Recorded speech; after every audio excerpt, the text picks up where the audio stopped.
عزیز ہم وطنوں، السلام علیکم۔ ہمارا آج کا ٹاپک ہے رمضان اور قرآن کا باہمی تعلق۔ اللہ رب العزت نے قرآن مجید میں ارشاد فرمایا، شہر رمضان الذی انزل فیہ القرآن۔ لوگو، رمضان کا مہینہ وہ مہینہ ہے جس کے اندر قرآن مجید کو نازل کیا گیا۔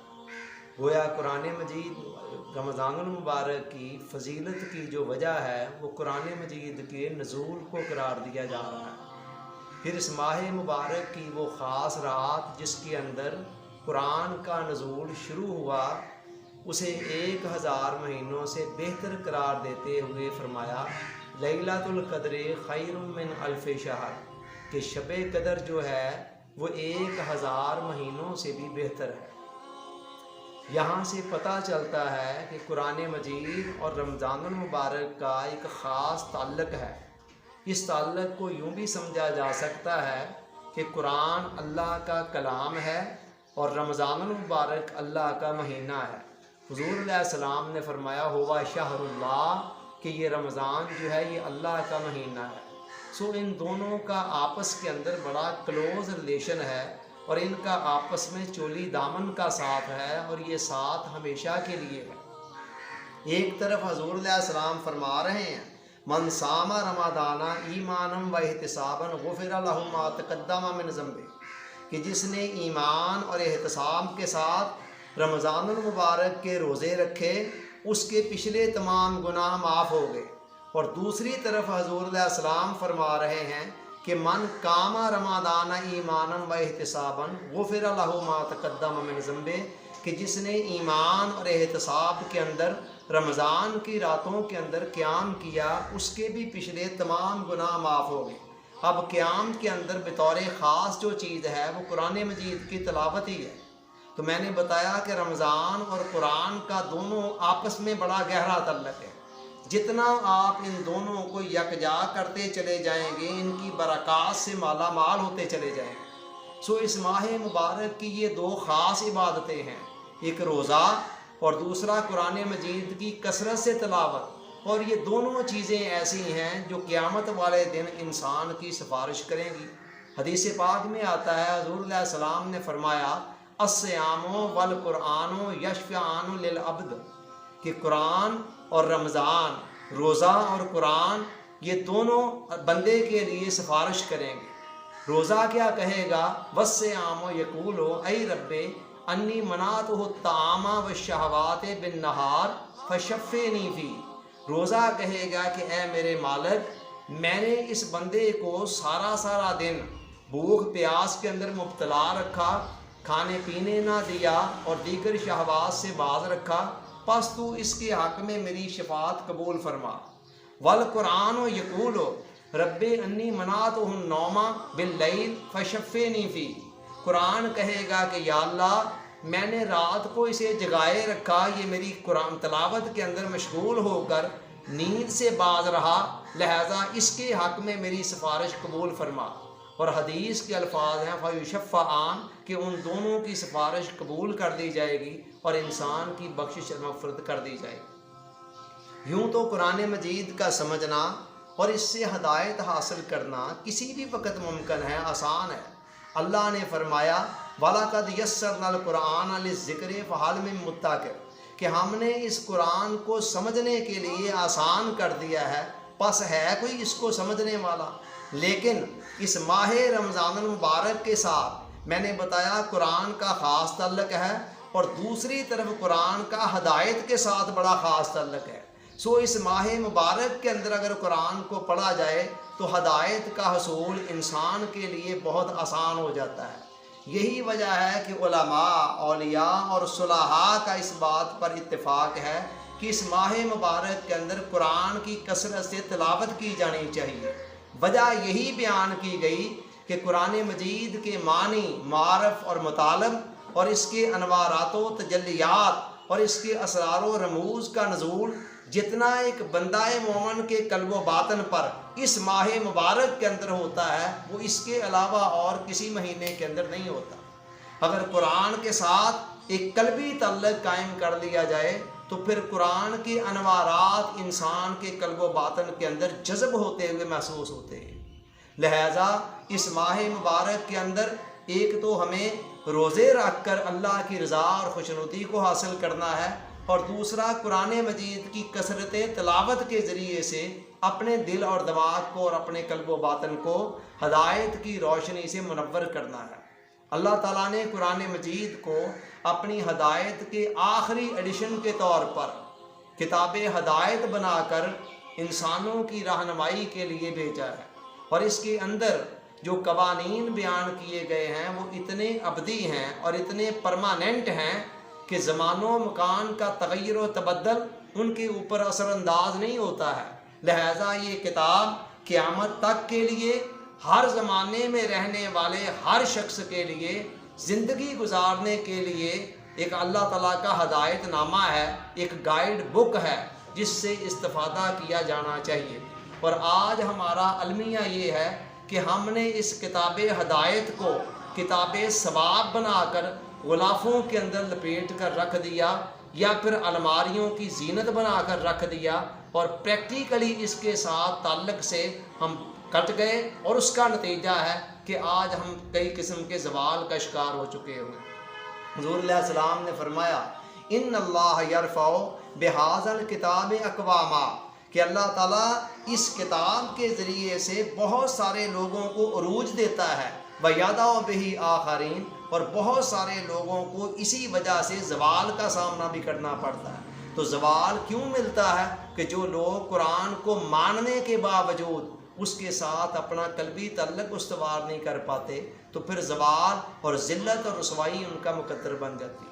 علامہ اقبال نے بھی اسی نقطہ کی طرف اشارہ کرتے ہوئے جواب شکوہ کے اندر ایک شعر لکھا کہ وہ زمانے میں معزز تھے مسلمان ہو کر، اور تم خوار ہوئے تارک قرآن ہو کر، کہ جو تمہارے اسلاف تھے وہ تو صحیح معنوں میں مومن تھے، ایمان والے تھے، اور قرآن و حدیث کی تعلیمات پر عمل پیرا ہونے والے تھے، اس لیے وہ زمانے کے اندر بڑے معزز تھے۔ اور آج اگر مسلمان ذلیل اور خوار ہو رہے ہیں تو اس لیے ہو رہے ہیں کہ وہ قرآن مجید کو ترک کر چکے ہوں، اس کے ساتھ ان کا جو قلبی تعلق ہے وہ اس انداز میں قائم نہیں رہ سکا جس انداز میں ہونا چاہیے تھا۔ آپ اندازہ لگائیں کہ قرآن مجید کے اندر اللہ تعالیٰ نے فرمایا الذین آتیناہم الکتاب یتلونہ حق تلاوتہ، کہ ہم نے جن لوگوں کو کتاب دی ہے وہ اس کی تلاوت کرتے ہیں اس طرح جس طرح تلاوت کرنے کا حق ہوتے ہیں۔ فرمایا اولئک یؤمنون بہ، یہی وہ لوگ ہیں جو قرآن پر صحیح معنوں میں ایمان لانے والے ہیں۔ ذرا سوچیں تو صحیح ہم کہ آج ہم قرآن مجید کی تلاوت کا حق کس حد تک ادا کر رہے ہیں۔ کتنے لوگ ہیں جو قرآن کو پڑھتے ہیں، پھر ان پڑھنے والوں میں سے کتنے ہیں جو باقاعدگی کے ساتھ بلا ناغہ پڑھتے ہیں، پھر ان میں سے آگے کتنے ہیں جو لفظوں کو پڑھنے کے ساتھ ساتھ ان کے معنی اور مفہوم کو بھی سمجھنے کی کوشش کرتے ہیں، اور پھر ان میں سے آگے کتنے ہیں جو پڑھے ہوئے کو یا سیکھے اور سمجھے ہوئے پر عمل پیرا ہونے کی بھی کوشش کرتے ہیں۔ یہ ساری کی ساری چیزیں قرآن مجید کی تلاوت کے جو حقوق ہیں ان سب کے اندر شامل ہیں۔ آپ اندازہ لگائیں کہ وہ کتاب جس کو بھیجنے والا کہہ رہا ہے کہ لو انزلنا ھذا القرآن علی جبل لرأیتہ خاشعا متصدعا من خشیۃ اللہ، کہ اگر ہم اس قرآن کو پہاڑوں کے اوپر اتار دیتے تو یہ اتنی عظیم و شان کتاب ہے کہ جو پہاڑ ہیں وہ اس کی عظمت اور جلالت کی تاب نہ لاتے ہوئے ریزہ ریزہ ہو کر بکھر جاتے۔ اور جس کتاب کے متعلق حضور علیہ السلام نے فرمایا کہ دلوں کے اوپر جو زنگ اور میل کچیل لگ جاتا ہے، یہ کتاب اس زنگ کو ختم کرنے والی ہے۔ آج وہ قرآن ہماری زندگی کے اندر موجود ہے، مگر اس کے وہ نتائج ہمیں کیوں نہیں مل رہے ہیں؟ ہماری زندگی کی تاریک راہیں کیوں نہیں روشن ہو رہی؟ یہی قرآن صحابہ کے پاس بھی تھا نا، جس نے ان کے شب و روز کو تبدیل کر دیا، ان کی سوچ اور عمل کے زاویوں کو تبدیل کر دیا، اور انہیں شتر بانی سے جہاں بانی تک پہنچا دیا۔ تو آج اس قرآن کے وہ ثمرات ہمیں کیوں نہیں مل رہے؟ عزیزان ایمان، رمضان المبارک کی شکل میں اللہ تعالیٰ نے ہمارے پاس ایک سنہری موقع بھیجا ہے کہ ہم قرآن مجید کے ساتھ اپنے ٹوٹے ہوئے تعلق کو بحال کریں۔ اس کے لیے ہمیں چند نکات کو ملحوظ خاطر رکھنا ہو۔ نمبر 1، قرآن مجید کی تلاوت کے لیے ایک نصاب مقرر کریں، کم از کم اس ماہ کے اندر تو ضرور یہ کام کریں کہ آپ نے ڈیلی بیسس کے اوپر کتنا پڑھنا ہے یا کتنے وقت کے لیے پڑھنا ہے۔ کم از کم آدھا گھنٹہ تو ضرور ہونا چاہیے، جتنے بھی آپ مصروف ہیں۔ اس سے کم کے اندر قرآن کے ساتھ وہ قلبی تعلق قائم کرنا مشکل ہے۔ تو لہٰذا نمبر 1 تو ایک مقرر کریں اپنا نصاب یا وقت کہ آپ نے کتنے وقت کے لیے پڑھنا ہے یا کتنا پڑھنا ہے۔ اس کے بعد دوسری بات یہ ہے کہ قرآن کو جب بھی پڑھنا شروع کریں تو ثواب کی نیت سے نہیں بلکہ طلب ہدایت کی نیت سے پڑھیں۔ دیکھیں ثواب تو انشاءاللہ ملنا ہی ملنا ہے، لیکن اگر آپ نے صرف ثواب کو ذہن میں رکھ کر پڑھا تو پھر شاید ہدایت ملنی مشکل ہو جائے۔ لہٰذا قرآن مجید کو ہدایت کی طلب کرنے کی نیت سے پڑھیں۔ ہدایت کا مطلب ہے کہ زندگی کا نصب العین آپ کے سامنے آ جائے، اور اس نصب العین تک پہنچنے کا جو ذریعہ ہے وہ آپ کے سامنے آ جائے، اور زندگی کے جو حقائق ہیں وہ آپ کی سمجھ میں آ جائیں۔ یہ ساری چیزیں ہدایت کے اندر شامل ہیں۔ تو لہٰذا دوسرا کام یہ کرنا ہے کہ قرآن مجید کی تلاوت طلب ہدایت کی نیت سے کرنی، انشاءاللہ ثواب بھی اس کے اندر آ جائے۔ اس کے بعد نمبر 3، خالی لفظوں کی تلاوت پر نہیں رہنا ہے۔ عربی نہ تو ہماری مادری زبان ہے اور نہ ہی ہماری قومی زبان ہے، لہٰذا اگر ہم خالی لفظ بھی پڑھیں گے تو اس کا ثواب تو ملے گا، اثرات بھی ہوں گے، لیکن بہتر یہ ہے کہ ساتھ ساتھ ہم اس کا ترجمہ اور مفہوم سمجھنے کی کوشش کریں۔ کوئی آسان سا ترجمے والا قرآن اگر آپ کے پاس ہو اور ساتھ ساتھ ترجمے کو بھی دیکھا جائے تو انشاءاللہ یہ بہت زیادہ بہتر ہوگا۔ اگلا کام یہ ہے، چوتھی بات یہ کہہ رہا ہوں کہ جلد بازی اسلام کے اندر کسی بھی معاملے میں پسند نہیں کی، اور خاص طور پر قرآن مجید کی تلاوت کے معاملے میں تو بالکل نہیں۔ لہٰذا قرآن کو جب بھی پڑھنا ہے ٹھہر کر آہستہ آہستہ پڑھنا ہے۔ جلد بازی کے اندر قرآن کی صحیح سمجھ آ ہی نہیں سکتی ہے۔ تو قرآن کے خالق اور مالک نے کہا کہ وَرَتِّلِ الْقُرْآنَ تَرْتِیلًا، کہ اے لوگوں قرآن کو ٹھہر کر پڑھا کرو۔ پھر اس میں 5ویں بات یہ ہے کہ قرآن مجید کے اندر تفکر اور تدبر کیا جائے، غور و فکر کیا جائے، قرآن کے اندر غوطہ زنی کی جائے، محض سطح پر نہ رہا جائے، قرآن کے الفاظ اور معنی کے اندر ڈوب کر اس کے اسرار اور رموز کو جاننے کی کوشش کی جائے۔ قرآن مجید کے دامن کے اندر ایسے ہیرے ہیں، جواہرات ہیں اور موتی ہیں اور قیامت تک کے لیے ہیں۔ جن لوگوں نے قرآن کے سمندر میں غوطہ زنی کی اور ساری زندگیاں گزار دیں، انہوں نے بھی اینڈ پر یہی کہا کہ ہم نے قرآن میں سے بہت کچھ نکالا مگر بہت کچھ قرآن کے دامن میں موجود ہے۔ تو جب قرآن کو ٹھہر کر پڑھیں گے اور اس میں غور و فکر کریں گے تو قرآن آپ کی طلب، ہمت اور استعداد کے مطابق آپ کو بھی بہت سارے راز آشکار کر دے انشاءاللہ العزیز۔ اس کے بعد اگلا پوائنٹ یہ ہے کہ اللہ تعالیٰ سے ساتھ دعا بھی کی جائے۔ جب تک اللہ کی مدد اور نصرت شامل حال نہ ہو تب تک ہماری اپنی کوششیں کوئی نتیجہ پیدا نہیں کر سکتی۔ گاہے بگاہے خاص طور پر قرآن پڑھتے وقت آغاز میں یا اختتام میں اللہ تعالیٰ سے خلوص نیت سے دعا کی جائے کہ یا اللہ میرے سینے کو قرآن کی فہم کے لیے کھول دے، قرآن سے ہدایت حاصل کرنے کی مجھے توفیق عطا فرما۔ پھر اس میں ایک اہم پوائنٹ یہ بھی ہے کہ انسان جو کچھ پڑھ رہا ہو، سیکھ رہا ہو، سمجھ رہا ہو، ساتھ اس پر عمل کرنے کی نیت بھی ہو، چونکہ علم کا اصل فائدہ تو عمل کی صورت میں ہی ہوتا ہے نا۔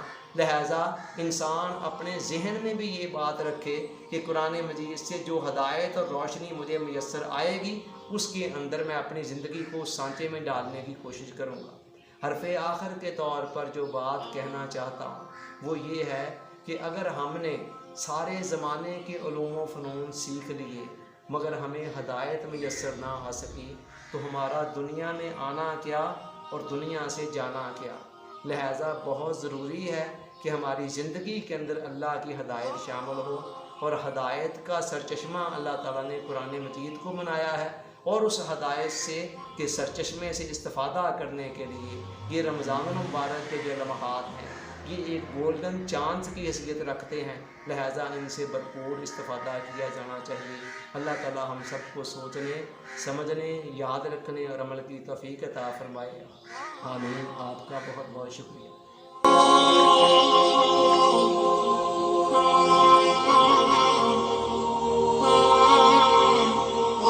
Oh